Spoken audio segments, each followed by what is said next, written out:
Hi everyone, I'm Faith and you're watching Cultured Elegance. Today we are taking a look at the final year in the lives of John F. Kennedy Jr., Carolyn Bessette-Kennedy, and Lauren Bessette. If you're new here, welcome to the channel. I would love it if you would subscribe. Now let's begin with their story. There is a photograph taken on May 23, 1999. John F. Kennedy Jr. and Carolyn Bessette-Kennedy are arriving at the annual John F. Kennedy Library Foundation Dinner in Boston. The Profiles in Courage Awards, held every year in honor of his father's birthday. John is in a dark suit.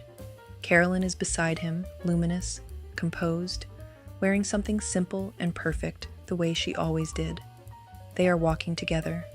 They are smiling. It is the last public photograph ever taken of them together. Less than 2 months later, they were gone. It is time to tell the story of what happened between John and Caorlyn in that final year, told from both sides. With all the complexity and contradiction and heartbreaking humanity that the tabloids never came close to capturing. This is not a story about a fairy tale that failed. This is a story about two real people who loved each other, struggled with each other, fought for each other, and ran out of time before they could finish figuring it out. This is the final year. Before we go into that final year, there is something that needs to be said about who John F. Kennedy Jr. actually was, not the myth, not America's prince, not the little boy saluting the casket, the actual man. Because John Kennedy Jr. has spent decades being remembered primarily as a symbol, as a name, as a legacy, as a tragedy, rather than as a person, and he deserves better than that. He was born on November 25, 1960, 2 weeks after his father was elected President of the United States. He spent his first 1,000 days of life inside the White House. When he was 3 years old, his father was assassinated, and his third birthday coincided with the funeral. The image of him saluting that flag-draped casket became one of the most iconic photographs of the 20th century. He was 3 years old. He did not choose to become a symbol. He was simply a child, burying his father, and a photographer was there. His mother Jackie spent the next decade and a half trying to give him as normal a life as possible, while the Secret Service and the whole world watched his every move.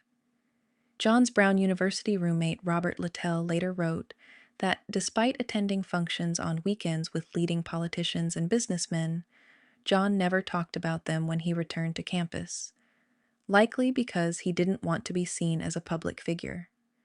In Littell's words, it was as though he deliberately split himself in two.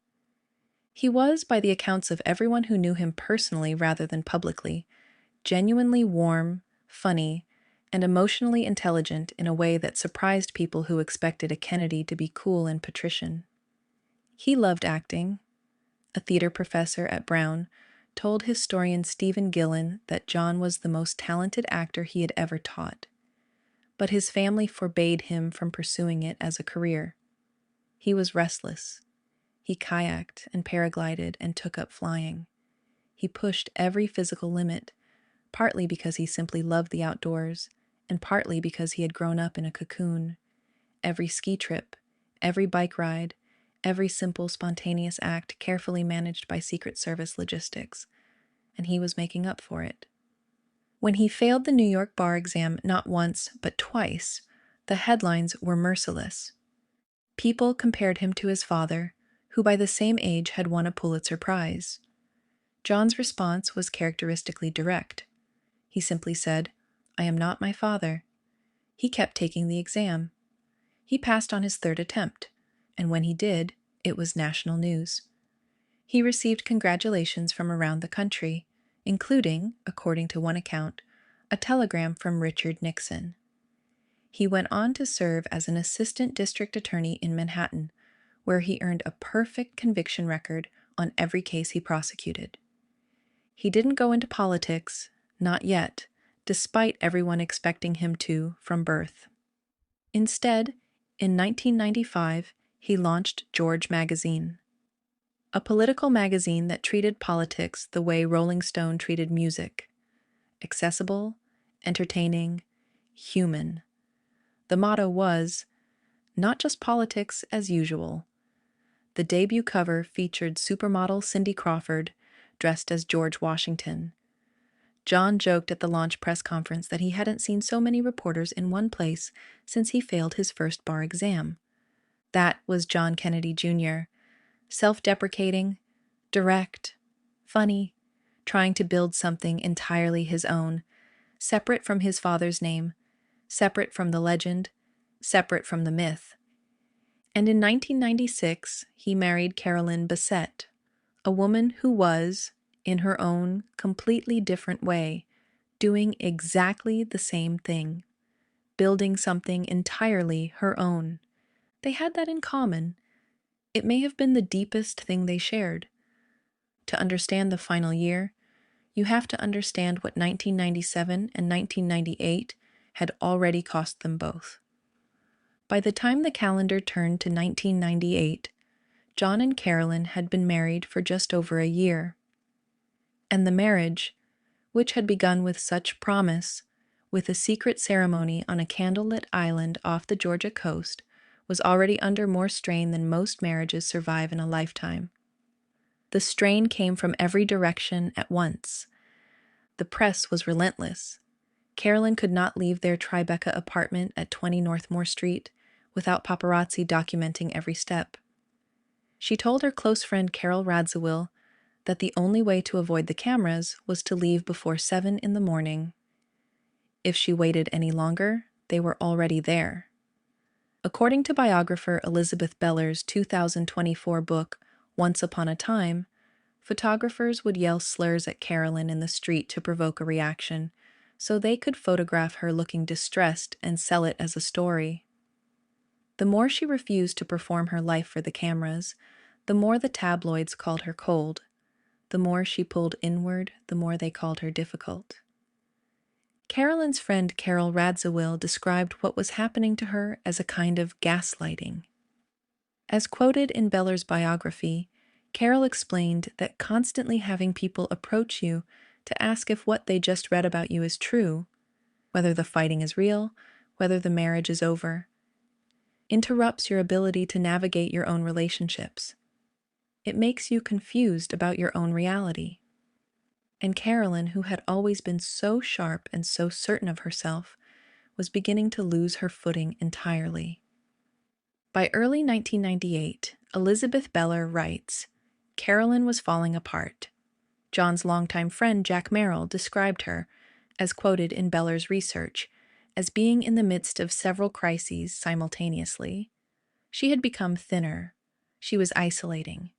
The woman who had once lit up every room she walked into was now, in the words of her close friend M.J. Bettenhausen, like a caged animal. John's former Brown University roommate Chris Oberbeck described it even more vividly, like a tiger in its cage, pacing back and forth, understandably angry. And the tabloids took everything they could find and made it worse. By 1997, the press had already been running stories claiming the marriage was on the verge of collapse. Not because it was, but because uncertainty and drama sold more copies than happiness did. And every story that ran became its own kind of self-fulfilling prophecy. People in their orbit read the stories and asked Caorlyn if they were true. And asking someone whether their marriage is failing over and over again, based on nothing but tabloid speculation, has its own slow, corrosive power. Meanwhile, John was carrying burdens that the outside world barely understood. John F. Kennedy Jr. had launched George in September 1995, the same year he and Caorlyn got engaged. The concept was bold and genuinely original for its time. But by 1997, the relationship between John and his co-founder, Michael Berman, had deteriorated into open warfare. Arguments that became screaming matches that eventually turned physical. According to historian Stephen Gillen's book, America's Reluctant Prince, at one point during their final confrontation, John tugged at Berman's shirt and tore it. Berman stole John's calendar. John changed the locks on his office. Eventually, Berman sold his stake and left, and the magazine, which had already been losing money, lost the one person who understood its operational mechanics. By late 1998, George's advertising pages had dropped 20% compared to the previous year. The magazine was expected to lose nearly $10 million in 1999. Kennedy was desperately seeking new investors. The publisher, Hachette, was quietly losing interest. A week before his death, John had flown to Toronto to meet with potential new investors, a meeting that produced nothing. According to one former Hachette employee, Kennedy had grown tired of the magazine and was planning to step away after the weekend of his cousin Rory's wedding. He never made it to that weekend. And there was something else happening in those final months, something that has been largely overlooked in every retelling of this story. John Kennedy Jr. was beginning, seriously, to think about politics. Senator Daniel Patrick Moynihan had announced his retirement in November 1998, creating an open Senate seat in New York. The seat was one of the most coveted in American politics. And multiple sources, including reporting in the New York Daily News shortly after John's death, confirmed that Kennedy had been actively considering a run. He had meetings about it in early 1999. He had conversations with people whose job it was to know how these things worked. He was genuinely interested. And then, in February 1999, Hillary Clinton announced her exploratory committee for the same seat. And according to people who knew John well, including a close friend quoted by People magazine, he concluded fairly quickly that he would not challenge her. By July, according to the same sources, he had actually shifted his thinking toward running for governor of New York in 2003 instead, a role that those who knew him well felt was actually better suited to his temperament and interests than the Senate would have been. But the point is this: John Kennedy Jr. was not a man without a future. He was not simply a man watching his magazine fail and his marriage struggle. He was a man in the middle of figuring out what his next chapter was going to be. He had energy. He had ideas. He had a whole political career stretching out in front of him that could have gone, truly could have gone, almost anywhere. That future died over the water west of Martha's Vineyard, too. Now we need to talk about Lauren Bessette, because Lauren is one of the 3 people who died on July 16, 1999, and she deserves to be known as something other than the third passenger. Lauren Gail Bessette was born on November 5, 1964, in White Plains, New York, the same city where Caorlyn would be born 14 months later. She and her twin sister Lisa were the older Bessette sisters, identical in face but distinct in personality. Lauren was the one who had time for everybody, the one who, even at the height of a demanding career, would stop and ask the junior people on her team how they were doing. The one who understood that real leadership meant respecting the people below you. She attended Greenwich High School, where she was a member of the Signettes, an all-female community service group. She played bingo with the elderly once a week. She sang in nursing homes at Christmas. She tutored children with disabilities.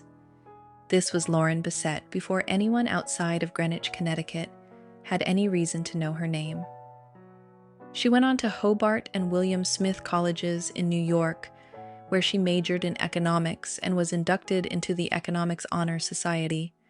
Her professors described her as fearless, someone who stood out in a male-dominated academic environment by simply being extraordinary at everything she did.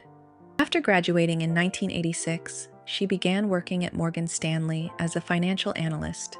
She went back to school to earn her MBA from the Wharton School of Business at the University of Pennsylvania, then returned to Morgan Stanley and eventually relocated to their Hong Kong offices in 1994, where she spent 4 years managing capital markets transactions in Asian financial markets. She became fluent in Mandarin. She was promoted to vice president in 1996. Her colleagues in Hong Kong remembered someone who would walk into a room and people would assume she was somebody's assistant. And then she would stand up and present in Mandarin, and the room would change entirely. That contrast between what people assumed and what she actually was something she seemed to carry with a kind of amused grace. In early 1998, Lauren made a decision that would place her at the center of everything that followed. She transferred to Morgan Stanley's Manhattan offices, and she paid close to $1 million for a loft on White Street in Tribeca, just a few blocks from the apartment where Carolyn and John lived. She moved there to be near her sister. That is who Lauren Bessette was. A woman who gave up 4 years of life in Hong Kong, who gave up the adventure and the career momentum she had built there, to come home and be close to Caorlyn during the hardest years of Carolyn's life. She showed up. That is what Lauren Bessette did. Rosemarie Terenzio, John's personal assistant and a close friend of both sisters, described Lauren to researchers as the voice of reason, someone John trusted deeply, someone whose insights about Caorlyn carried real weight because her family knew Caorlyn better than anyone. Terenzio described Lauren as very level-headed, very confident, someone who, when asked what she did for work, would simply say, "I work at a bank," even though the reality of her career was something considerably more impressive than that. She didn't lead with her resume. She led with her humanity. Every time Lauren's colleague Chip Arndt saw Lauren and Caorlyn together, he told Town and Country, it was just smiles and laughter and sometimes serious conversation. You could really tell that they were each other's confidants in that regard. They were, completely. And in the summer of 1999, Lauren was trying to help her sister and her brother-in-law find their way back to each other. Now here is where the narrative of the final year gets complicated. Because depending on who you ask, John and Caorlyn's marriage in the spring and summer of 1999 was either on the verge of ending or quietly, tentatively, beginning to heal. Both accounts are true, and that is the most human part of this entire story. The case for the marriage being in crisis is well documented. John had spent at least one night, perhaps several, at the Stanhope Hotel on the Upper East Side, rather than at their apartment in Tribeca. There were reports of John reconnecting that same week with an ex-girlfriend for lunch. According to Edward Klein's account, John told a friend from the Stanhope Hotel in the days before the crash that he'd had it with Caorlyn, that if things didn't change, they were headed for divorce. But sit with the counter evidence for a moment, because it is equally compelling. Elizabeth Beller, who spent years researching Caorlyn's life and interviewing people who knew the couple intimately, noted that people who saw John and Caorlyn in the weeks before the crash described them as appearing very happy together. Caorlyn's close friend, Carol Radziwill, told reporters and documentary makers that the characterization of the marriage as being on the rocks in those final months was simply inaccurate. Author J. Randy Taraborelli, who wrote The Kennedy Heirs, put it clearly, saying, "They were working on their relationship at the time they died. They thought they had all the time in the world to figure this out. And there is the detail about the baby's name." At some point in that final year, John and Caorlyn had been discussing having children. Not arguing about it, discussing it, planning it. And according to author Christopher Anderson, John had already settled on a name. Whether the child was a boy or a girl, they were going to call the baby Flynn. Flynn, they had picked out a name. That is not the behavior of two people who have already given up. Also worth noting, when John found out at some point in 1998 that Caorlyn had briefly kissed an old friend at a gathering, According to J. Randy Taraborelli's account in The Kennedy Heirs, John's response was not to retreat. He showed up at the friend's house, and when the door opened, he delivered one direct, unambiguous message. He said, "Stay away from my wife. That is a man who is furious. That is also a man who is completely, thoroughly still in it." In 1999, they began marriage counseling in March. They also sought guidance from John Cardinal O'Connor that summer. They were not people who had given up. They were people who were trying, and who had every reason to believe they had time. Anthony Radziwill was the closest thing John Kennedy Jr. had to a brother. Their friendship went back to childhood, two boys who grew up in the same extraordinary orbit of privilege and scrutiny, who understood each other's worlds because they had both been born into versions of the same one. In Carol Radziwill's memoir, What Remains, she describes their dynamic beautifully, writing that John and Anthony were like Oscar and Felix, brothers who could not stand too close to each other and could not bear to be too far apart. John was the scamp. Anthony was the angel, the well-mannered one. Together, they were complete. Anthony had first been diagnosed with testicular cancer in 1989. He went into remission. But shortly before his wedding to Carol in August 1994, at which John served as best man, Anthony was diagnosed with sarcoma. He spent the next 5 years navigating surgeries, chemotherapy, radiation, experimental treatments. He and Carol made a decision together to handle it privately, to not discuss it publicly, to keep living as normally as possible for as long as possible.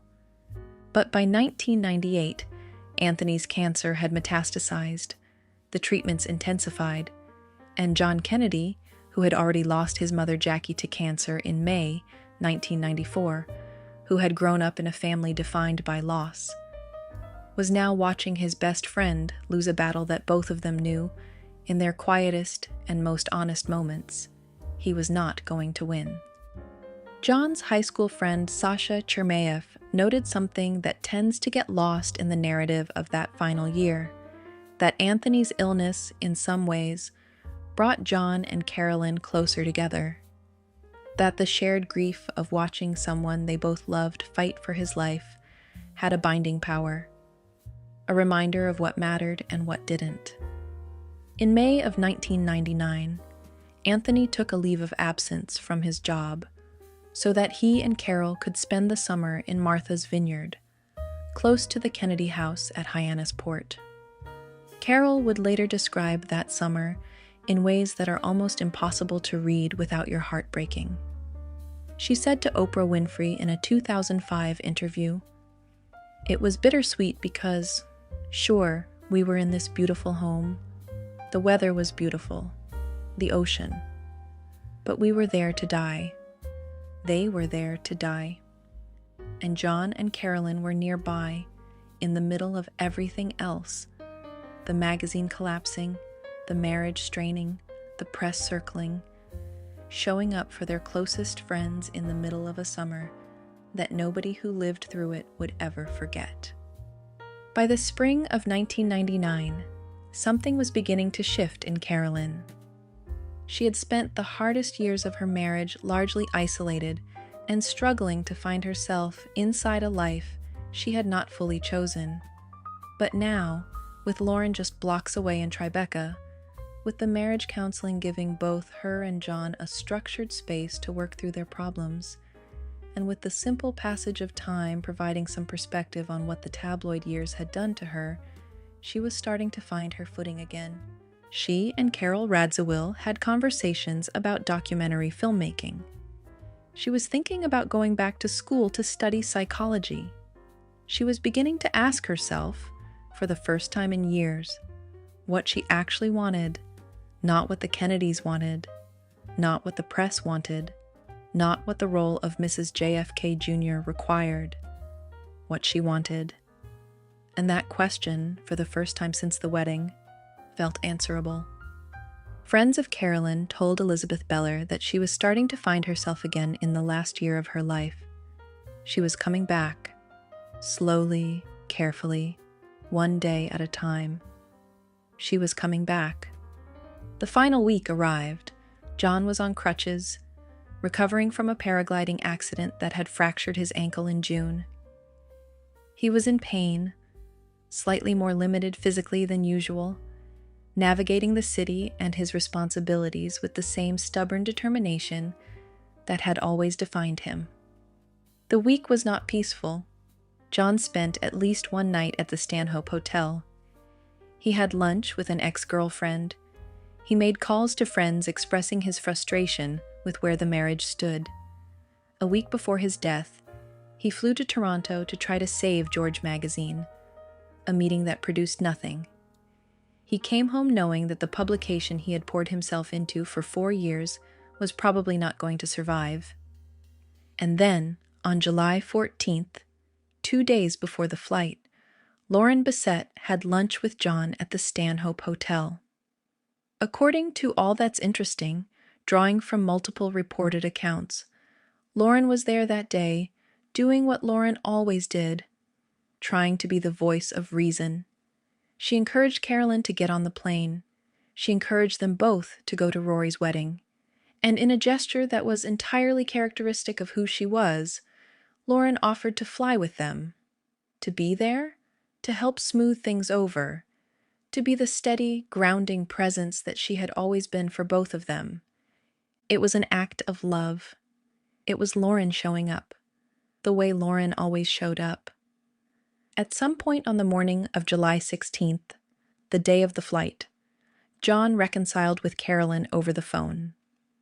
According to C. David Heyman's book, American Legacy, the two of them spoke that morning, and whatever had been unresolved between them found, at least temporarily, some kind of resolution. They were going to get on the plane together. They were going to go to a family wedding. They were going to try again. That morning, Kennedy's flight instructor had offered to fly with him. John turned him down. He wanted to do it himself.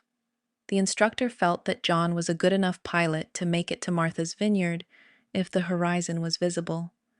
But at night, and in adverse conditions, there was also something important about the evening's timeline that has been distorted over the years. Vanity Fair and other outlets reported that Caorlyn was late to the airport that evening because of a pedicure. Elizabeth Beller's biography pushes back on this directly. According to an eyewitness account Beller cites, Caorlyn had actually left the spa by 5 p.m. and stopped to buy a dress at Saks before heading to the airport. She was not recklessly late. She was a woman getting herself ready, carefully, deliberately, for a flight she hadn't wanted to take, to a Kennedy family event she had told friends she had already done her share of attending. Lauren had traveled separately. John and Caorlyn arrived at Essex County Airport in New Jersey a little after 6:30 p.m. There were delays. The sun set. By the time all three were on board and the plane had been cleared for takeoff, it was 8:38 p.m. Kyle Bailey, a licensed pilot who was at Essex County Airport that evening, and who would later describe himself as the last person to see all three of them alive before they boarded the plane, had also planned to fly that night. He made one short flight in the afternoon, noticed the weather was getting hazier, and changed his mind about flying further. He watched Kennedy arrive, stopping to buy a water and a banana from the convenience store. Casual, ordinary, like any other Friday night. And as Bailey later told Fox News, after watching John and Caorlyn and Lauren board the plane, he went home to his mother that night and said something to the effect of, "I just saw JFK Jr. at the airport. I hope he doesn't kill himself someday in that airplane." Bailey went on to say that Piper Saratoga was a new airplane for him. It was complex and high performance, unlike his older airplane, which he had just sold. I really hoped he had his instructor with him. Was it a premonition? Possibly. but it was more of a deep concern for John and the two others. John did not cancel. He had logged approximately 310 total hours of flight experience. In his specific plane, purchased only 3 months earlier in April 1999, he had logged just 36 hours, of which roughly 9 hours were at night. He did not hold an instrument rating. The night was hazy. Other pilots who flew similar routes that night reported no visible horizon at all over the water. One pilot canceled his similar flight entirely. At approximately 9:41 p.m., about an hour after takeoff, the plane began its descent toward Martha's Vineyard. Radar data recorded what happened next with clinical precision. The aircraft began a descent that varied between 400 and 800 feet per minute. Then it entered a right turn. Then it stopped descending, climbed briefly back to 2,600 feet, and entered a left turn. Then it began another descent that reached 900 feet per minute. Then the rate of descent and airspeed increased dramatically. Then the plane entered a right turn. The rate of descent exceeded 4,700 feet per minute. And then it struck the water nose down. There were no distress calls, no emergency declarations, no contact with air traffic control after takeoff. The NTSB would later determine the probable cause as the pilot's failure to maintain control of the airplane during a descent over water at night, which was a result of spatial disorientation. Factors in the accident were haze and the dark night. Spatial disorientation. When a pilot loses the visual horizon, when the haze and the darkness make the sky and the ocean indistinguishable from each other, the body's own sense of balance and orientation becomes unreliable. The body tells you one thing. The instruments tell you another. Without instrument training, without the deeply conditioned trust engages over instinct, a pilot follows their body, and their body is wrong. John Kennedy Jr. was 38 years old. He had his whole life still in front of him. He had a magazine he was about to walk away from so he could figure out what came next. He had a wife he was fighting for. He had a political career he was beginning to map out. He had a best friend who was dying and who needed him that summer in Martha's Vineyard. He had a baby's name picked out. He flew into the dark over the ocean, and the dark took him. At approximately 10 p.m., a couple waiting at the Martha's Vineyard airport to pick up Lauren noticed the plane had not arrived. John's business associate called Carol Radziwill when they never showed up. Earlier that evening, just before takeoff, Caorlyn had called Carol from the plane. It was a quick call, brief, the kind of call you make before a short flight to confirm weekend plans. In her memoir, What Remains, Carol writes, "We had the luxury, the last time we spoke, of talking about what we might have for dinner Sunday. It was a quick call. John was preparing to take off from a small private airport. Anthony and I would see them in their house on the vineyard where we were staying in 48 hours. The plan for July 18th was grilled steaks and peach pie."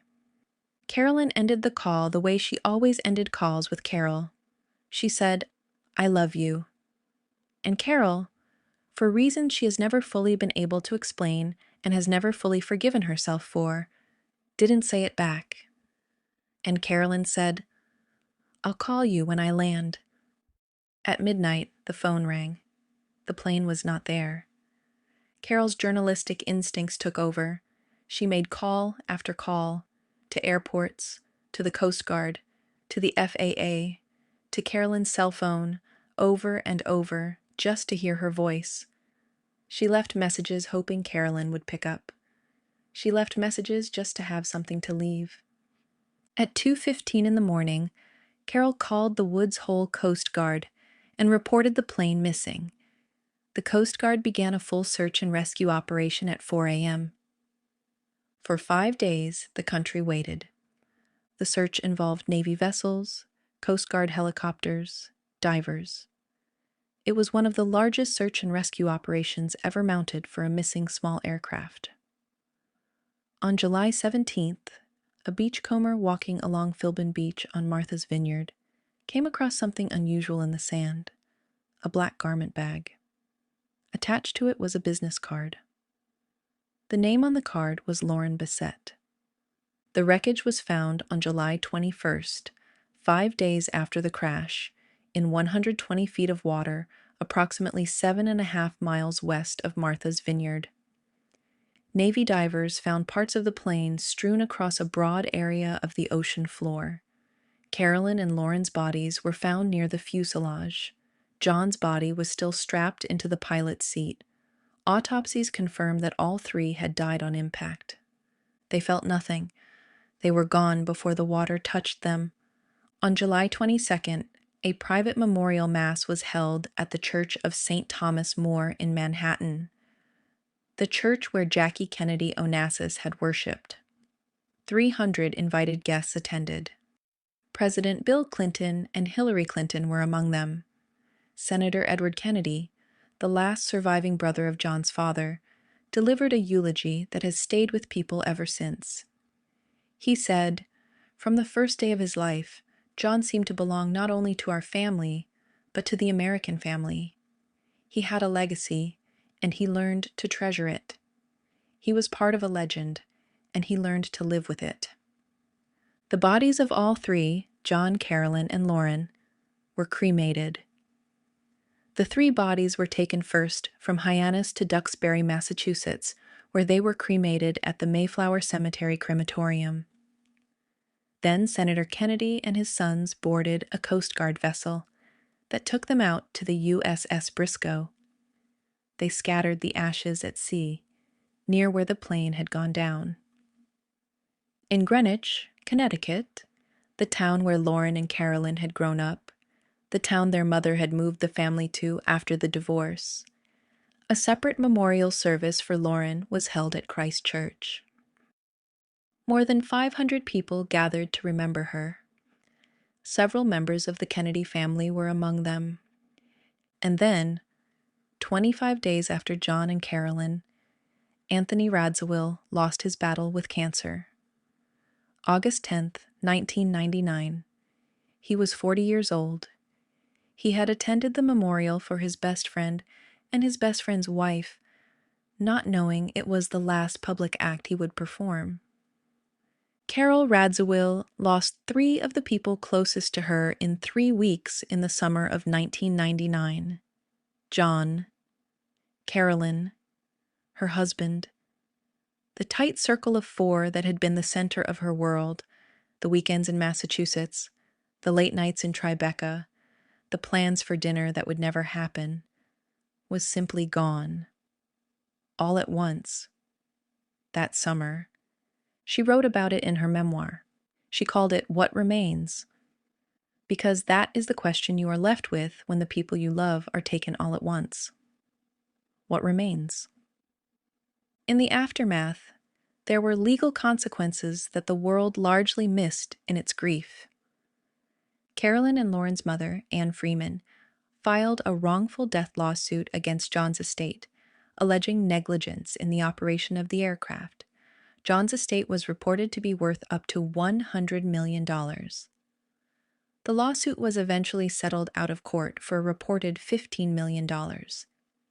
Anne had lost 2 daughters, the entirety of what the Bessette family had had to give to that marriage, and she pursued the legal remedy available to her with the same quiet, careful dignity with which she had raised those daughters.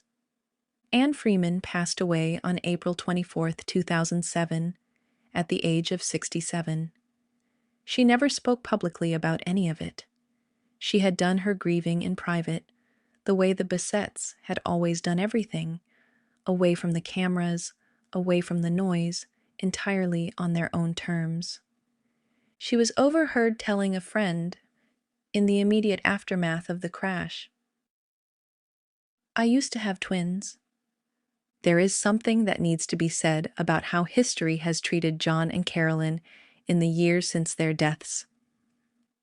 Because the story that gets told most often, the fairy tale couple, the ice queen and the golden boy, the marriage that was falling apart, is a story built almost entirely from tabloid headlines and contested sources. The reality is messier and more human and ultimately more worthy of respect.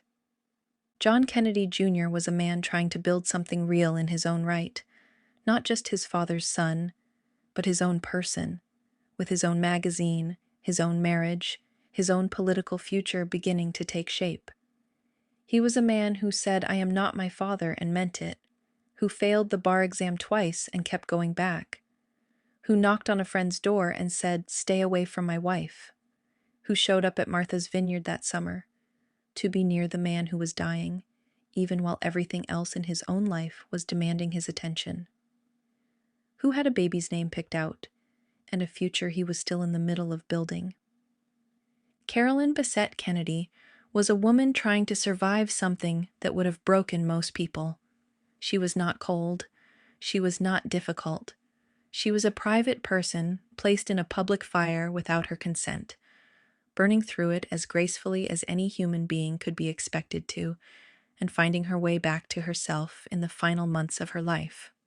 Lauren Bessette was the one who kept showing up, the voice of reason, the woman who left Hong Kong to be near her sister, the woman who offered to get on a plane on July 16th, 1999, because she loved her family and wanted to help. One Morgan Stanley colleague said it as simply as it can be said.